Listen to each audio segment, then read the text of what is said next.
అన్నయ్య ఎలా వెళ్ళాలి అని ఆలోచించు. ఎందుకంటే అప్పుడే కదా అన్నయ్య బంధం బలపడిపోతుంది.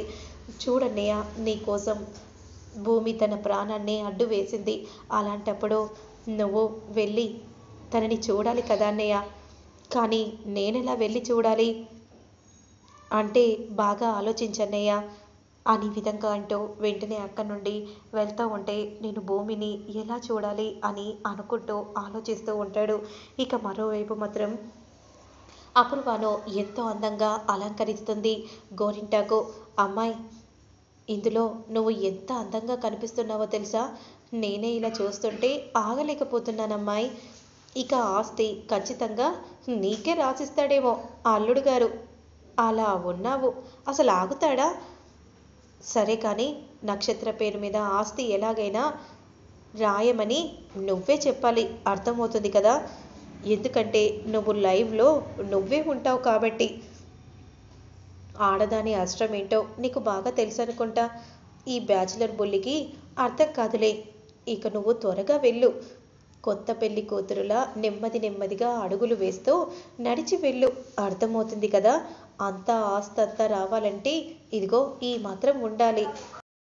ఎందుకు పిన్ని ఇదంతా కూడా? నీ వలుపు కౌగిలిలోకి రావాలంటే ఇదంతా చేయక తప్పదు కదా.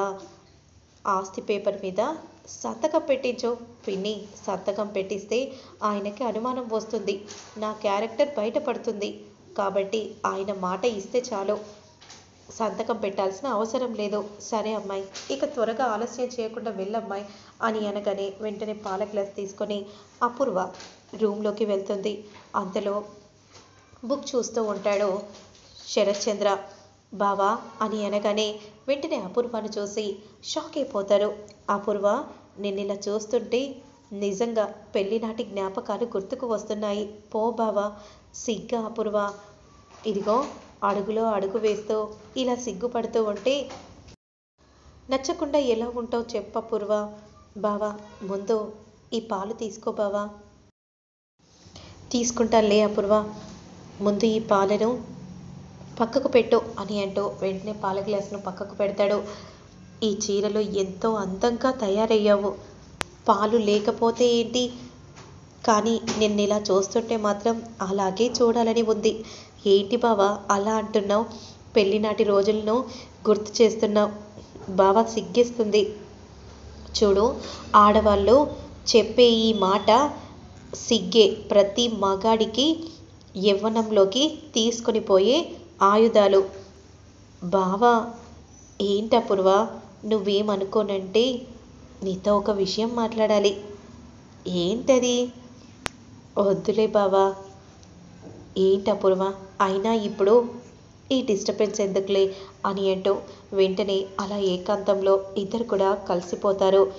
ఇక మరోవైపు గోరింటాకు మాత్రం డోర్ దగ్గర ఉండి ఏంటి మాటలేం వినిపించట్లేదు అని అనుకుంటూ డోర్ దగ్గరే ఉంటుంది. ఇక కట్ చేస్తే నెక్స్ట్ సీన్లో మాత్రం బావా బావా, ఏంటపూర్వ, నీతో ఒక ముఖ్యమైన విషయం మాట్లాడాలి. చెప్పపూర్వ, ఏం మాట్లాడాలనుకుంటున్నావో మాట్లాడు. ఎందుకో చెప్పు. అదే చెప్పాలంటే భయంగా ఉంది. భయం ఎందుకు, విషయం చెప్పు.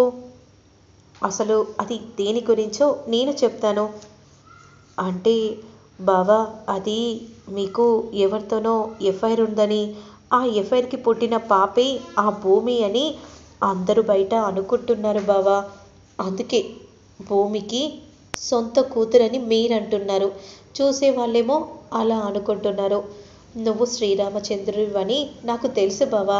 నా మీద నింద పడిందని నన్ను పెళ్లి చేసుకున్నావు, కానీ లేదంటే అక్క జ్ఞాపకాలతోనే జీవితం అంతా గడిపేవాడివి బావా. నాకు తెలుసు బావా. అలాంటి నీ మీద ఇంత పెద్ద మచ్చ పడేసరికి నేను తట్టుకోలేకపోతున్నాను బావా, తట్టుకోలేకపోతున్నాను. ఈ అపవాద పోవటానికి నాకు ఒకే ఒక దారి కనిపిస్తుంది బావా.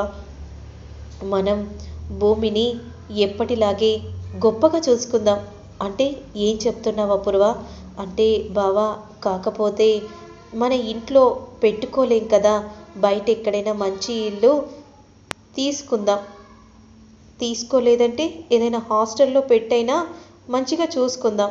అప్పుడు నెమ్మదిగా ఆ సమస్య కూడా మాసిపోతుంది కదా బావా అని అనగానే వెంటనే శరత్ చంద్ర దీర్ఘంగా ఆలోచిస్తూ ఉంటాడు.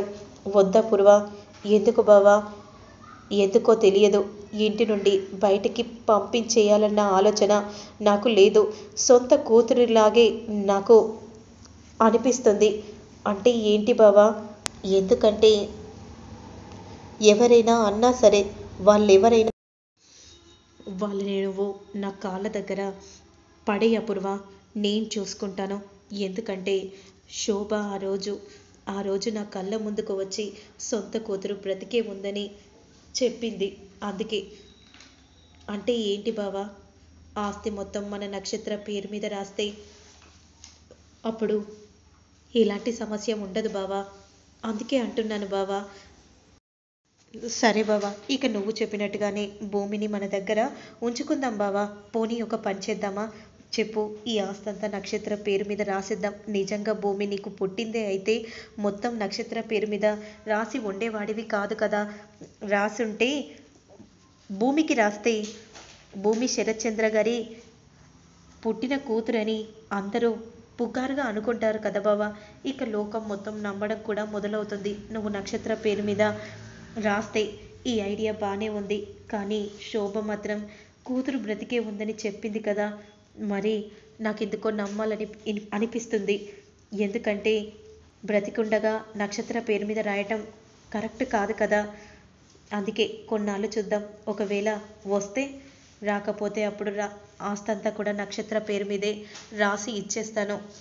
సరే బావా, ఇక నీ ఇష్టం. నీ ఇష్టాన్ని నేను ఎప్పుడైనా కాదన్నానా అనే విధంగా అపూర్వ అంటూ ఉంటుంది.